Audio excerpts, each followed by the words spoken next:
Hey YouTube, Alex here. In today's video, I want to answer the question, why do expats treat each other badly? Now, this is by no means universal, but I've noticed this recurring theme in a number of countries that I've lived in where foreigners will feel entitled to treat each other badly for numerous reasons. They know they can't get away with treating local people badly, but they feel comfortable when it's one of their fellow Western people to be inconsiderate, to be rude. I'm going to talk a bit about some of my experiences here and give some background as to what you may need to prepare for depending on where you go, depending on the local community. I think it's better in some places than others. You may run into one or more of these issues. Point number one is that many of us do have issues. We didn't come over here coming from the perfect background. Most of us have some issues. We've got emotional baggage, we may have personality disorders, we may have mental well-being issues, and there's a lot of this going on in the modern world for various reasons. But now the difference being in the modern world that we have names that we can attach to some of these issues. But a lot of us do come with issues. We come from toxic family situations, and we have these bad habits that we've learned that we haven't been able to overcome. Some of us just have the habit of treating other people badly in general, and it's not personal. It's not based on somebody's ethnicity or socioeconomic status or language or culture, but rather some of us just treat everybody badly. We are equal opportunity haters, as I like to put it. I'll never forget the incident that I experienced in a gym in Chiang Mai where one guy starts yelling at another guy about the piece of equipment that he wanted to use, and I thought, man, this guy doesn't know how to behave in public. That's not something that warrants getting upset and getting into this shouting match. And I got the sense that the guy that he was shouting at could not speak English. So he's ranting and raving, and the guy just looks confused. I'm sure this isn't the first time that kind of situation has happened. I'm sure this isn't the first time that guy has lost his cool. For whatever reason, he had some issue back at his home country, and he's brought that baggage with him. So some expats are going to treat each other badly because they've got some issue going on upstairs. They're not able to resolve that before they come over. And this leads into my next point. Most of these guys seem to know that they can't talk that way or treat a local person that way. For whatever reason, they have it in their head that it's acceptable to treat a foreigner that way. Now, I think a lot of them recognize, hey, if I treat a local person that way, there could be really real long-term implications. For example, here in the Philippines, if you disrespect or mistreat an immigration officer in any way, they could revoke your application for extension. They could just tell you, look, we're not going to approve it, and for good reason. Some of these expats that are bad actors, they know inherently that if they mistreat somebody here that's a local person, that person's brother or sister-in-law or cousin may work at immigration, right? They may say, hey, this guy was really disrespectful in the restaurant, or this guy had too many beverages and became belligerent. So there's this sense of, okay, well, I have to be respectful or considerate to the local people, but now this foreigner, he's in a much more vulnerable position. It's unlikely he's got any relatives here. It's unlikely that he knows somebody on a personal level that works in immigration and has any say over whether or not I can get my extension. They look at other foreigners as open season. Some of the things that I've heard, oh, why do you buy cheap clothes? Would they say that to a Filipino person? I don't think they would say that to a Filipino person. I think they understand the potential implications of that. Some expats have this strong in-group, out-group kind of bias, and the in-group consists of them and their Filipino partner, and the out-group consists of all of the foreigners that, I don't know, don't kiss their behind. I'm not exactly sure how I'd put it. You are going to run into foreigners that they're toxic. They inherently know there's consequences to mistreating a local person, but that you're open season, that you may be experiencing financial hardship, you may not be able to afford to go back to your home country, you may be dealing with your own mental health challenges or struggles, and they feel like you're open season because, oh, well, he doesn't know anybody. He may not be able to afford a lawyer to come after me, so I can say all these nasty things to him to get away with it in a way that if I were to try to say those same things to a local person, then there may be some serious consequences. Number three is that they think a fellow Western person will engage. They have the sense that, well, Filipino people are generally conflict avoidant, that they generally don't want to make trouble, they don't want to give a hard time, they just want to go with the flow and relax. If a person who's obviously not a Filipino starts overreacting, getting angry, frustrated. They're gonna try to de-escalate. They're gonna try to handle the situation in a calm manner. But for some of these toxic people, that ain't good enough. That ain't gonna cut it. They want somebody to engage in the argument. They want somebody to take it to the next level. With a Filipino person, they're not gonna give him what he wants. They're not gonna be at his throat. They're not gonna take it up a notch. They're not gonna overreact. They're not gonna flip out. Not to say they're pushovers, I'm not saying that at all. That's a totally different topic. But for the purposes of this video, they know a Filipino person is not gonna get in a screaming and a shouting match with them. It's very unlikely for that to happen. I haven't seen it personally, not saying it doesn't happen, but I think it's very unlikely. But they see a Western person and they know, oh, he's from the West, where people scream and shout at each other all the time, where there are road rage problems, where people love to argue. People love to have conflict in the West. It's like a pastime. I've had Western people described it as, we're just talking, we're just having a fun conversation, when they're not really looking for a fun conversation. They're looking to battle it out. They're looking to compete for dominance. A lot of these people have social problems. They're unable to communicate effectively in such a way that moves things forward. Maybe they don't have the money or skills to engage in higher quality forms of entertainment, like going to the movies, playing golf, going swimming. And that's how they entertain themselves, is they go and they pick arguments with other people. Maybe they did that a lot in their previous job. Maybe in their previous job, they were in a role where they had to be sort of combative with other people. They know the Filipino is not going to indulge them. And so they see a foreigner and their eyes light up. Oh, wow, I bet he's gonna have an argument with me. I bet he's gonna entertain these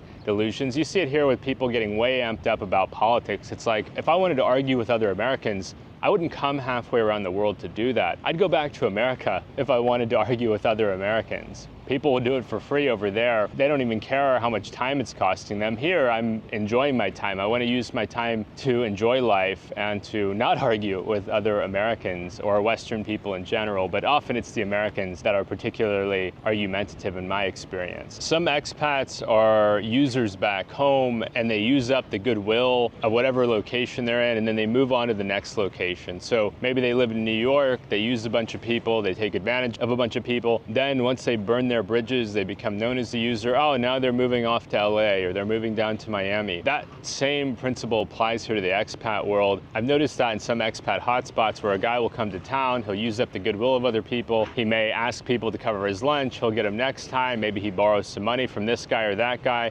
All of a sudden he's got a business for sale that he never intends to deliver, and then by the time the ruse is up, the scam is up, he's left for another area. Nobody knows where he is, nobody knows where he went, maybe he was using a fake name. You do see these guys that are users that, in his case, he couldn't really get over on a Filipino person, but he can get over on other expats. Filipino people have their own struggles, but a lot of expats here, they're retired, they've got their social security, they've got some safety nets, maybe they have some investments, and maybe they have a little bit too much time in their hands, and some of them want to be generous and helpful and nice and kind. And some of these toxic people, they can pick up on that. They can pick up on that generosity, that kindness, that, like they say, no good deed goes unpunished. And some of these guys, they just have a radar for that. They figure out who they can use to build themselves up, who they can step on to rise up. And once they get what they want, they're moving on to the next person. They totally forget about the person that helped them to get to the next level, and they're looking for their next victim. So be mindful of users. Just because somebody appears to be super friendly, super nice, appearing to want to be nice, friendly, kind, doesn't mean they have your interests in mind. Expats can be just as good or bad as the general population. I think some communities are better than others, or more, you could say, pro-social than others. But just because somebody comes in and they're super nice, they may be love bombing you, they may be trying to sway public opinion in a positive way. Be mindful, everybody's an individual. Some people have ulterior motives, some people are coming to take. These expat hotspots do attract a lot of takers. They attract some givers as well. They can attract people who are looking to take as opposed to people who are looking to contribute and to give. We often hear the phrase loser back home, but we don't as often hear the phrase user back home. I much more often hear about expats getting into conflict with other expats than I do expats getting into conflict with Filipinos.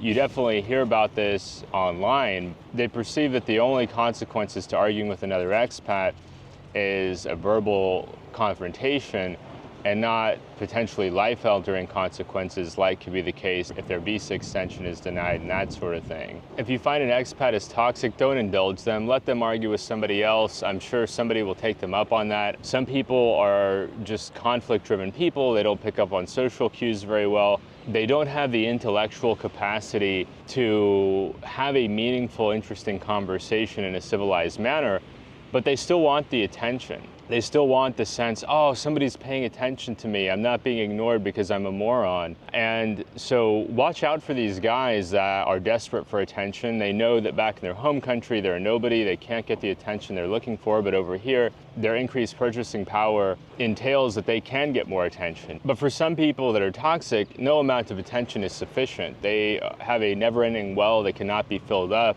And when they can't get that conflict attention, that negative attention from a local person because the local person doesn't really get it, doesn't really participate in those dynamics, then they're going to try to find another expat. They may pull a contrarian attitude where they're not really looking to understand what you're saying. They're going to try to pick it apart. You're better off avoiding these people, and you should be mindful that they're out there and do your best to disengage. Don't get close to people too quickly.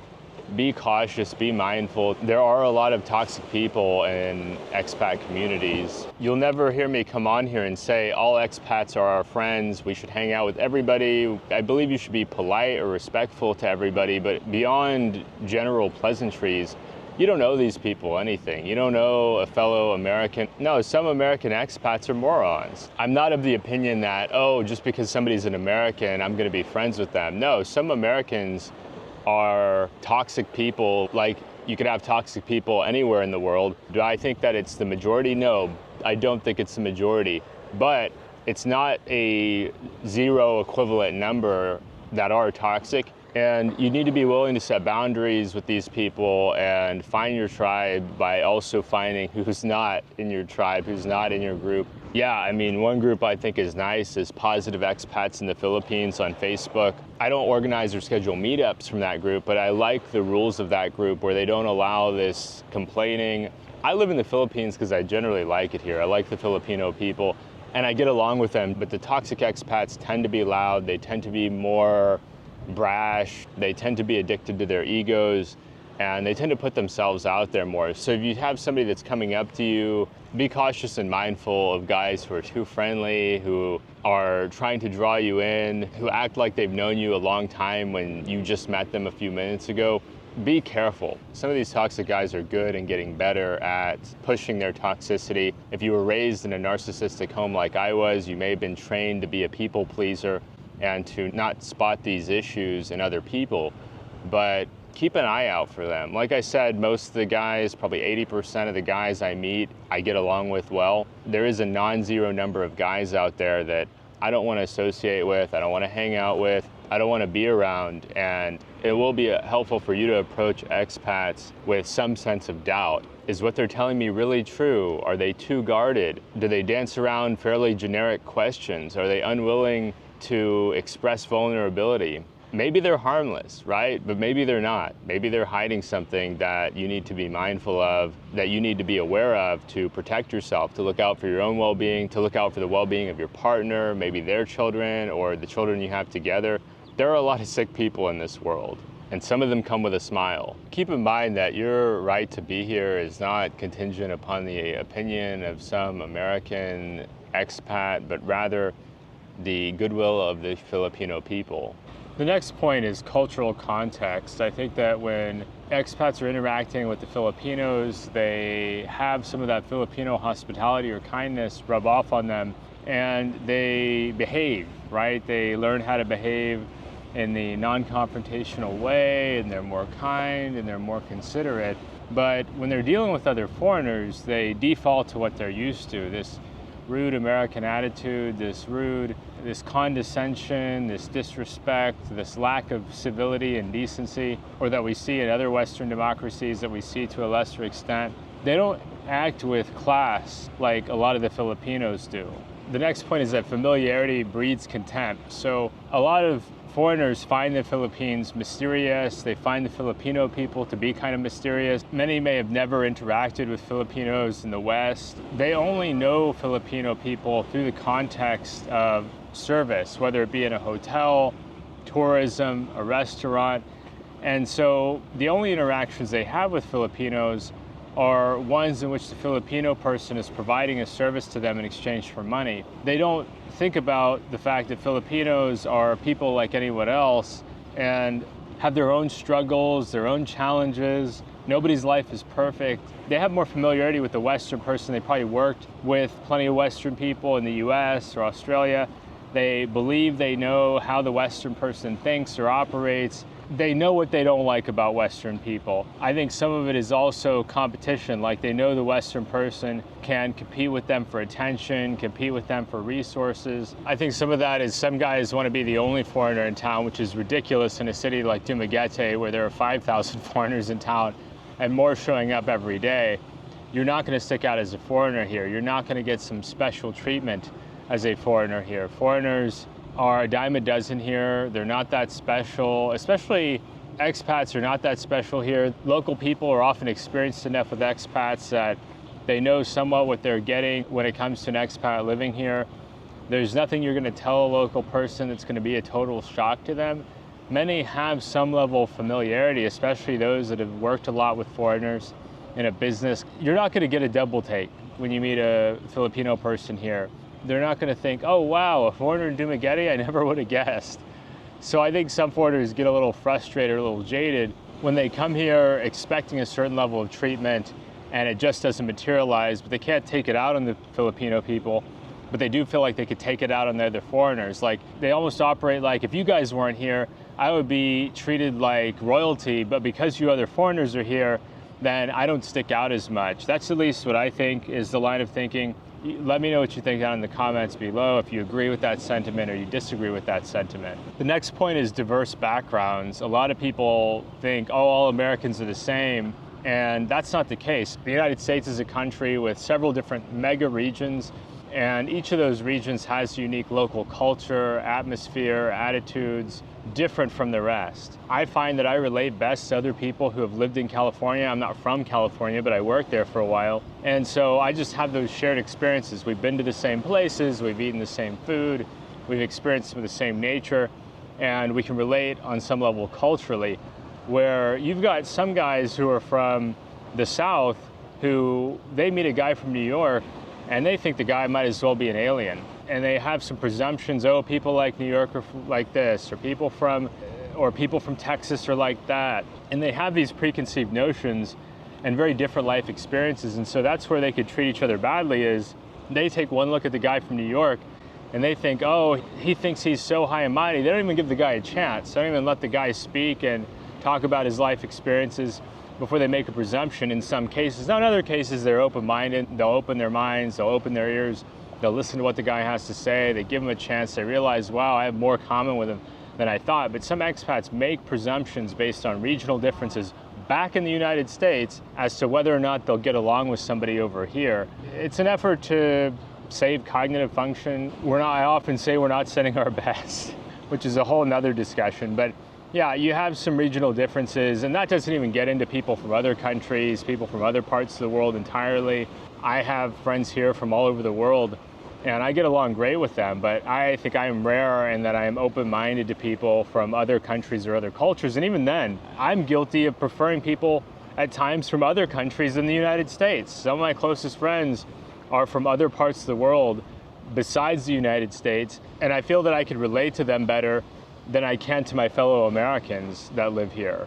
The next point is judgment. I find a lot of guys judge each other based on their reasoning for coming here. I came here because I hired a virtual assistant here, but a lot of guys come here for dating, and I find that their dating process gets judged a lot. The expat will treat another expat badly based on their feelings about how that expat met their significant other. Oh, you met your girlfriend online, ooh.